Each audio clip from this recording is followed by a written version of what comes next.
Hi, I'm Dr. Greg Holstrom here at the Florida Center for Back and Neck Pain in Largo, Florida. Patients and people frequently ask me, do you treat whiplash? Well, whiplash, commonly, when people think whiplash, they think of their necks. But whiplash can occur, and whiplash injuries can occur in all joints in areas of the body to include the neck, the middle back, the lower back, the shoulder, the rib cage. With whiplash, generally there is injury to the connective tissue, sometimes the joint, and in some circumstances it can cause fracture of the bone. A good physical exam and history, and oftentimes a good diagnostic workup, are very helpful in determining what is causing the pain of whiplash. The pain of whiplash injuries commonly comes from ligament damage, but it also can come from injury to the capsular suspension bands which hold the joints together, and also the disc. The intervertebral disc is the spacer between the bones of the spine. It has a jelly substance in the middle, surrounded by rings, like rings of an onion. And then the outer portion of the disc surrounded by a tough fibrous bag, which attaches to the bone above and the bone below. The forces of whiplash can cause injury to the disc, to include those rings like an onion and that outer fibrous bag. And the jelly substance can migrate through that canal and stick its head out through the outer portion of the disc.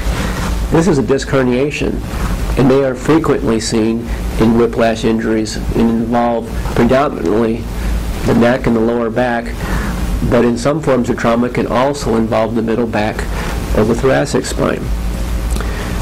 We treat a lot of whiplash injuries throughout the years here at the Florida Center for Back and Neck Pain, and treatment begins with a good diagnosis. If we determine where the problem and the pain is coming from, then we can determine a good therapy solution. Therapeutic solutions can include in the initial stages the use of cold therapy, the use of light soft tissue massage, the use of electrotherapy, which is nerve and muscle stimulation to help reduce pain and spasm.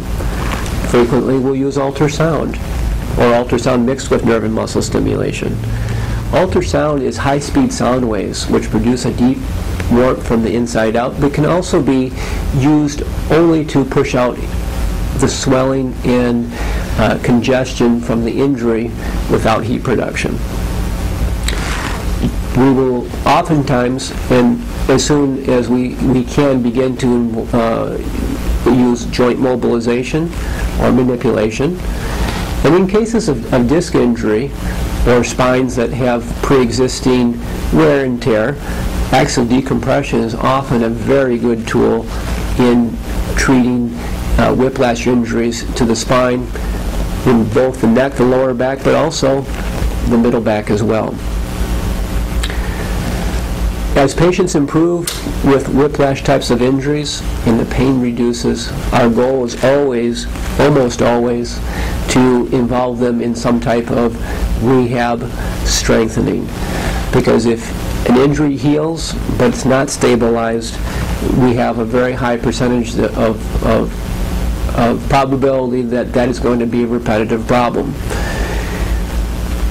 As the patients show ability, our goal is to bring them into active care, into exercise to help stabilize, strengthen, and improve endurance.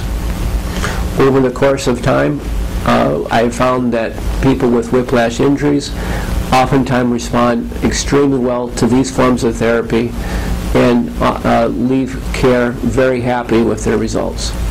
I'm Dr. Greg Holstrom here at the Florida Center for Back and Neck Pain in Largo, Florida.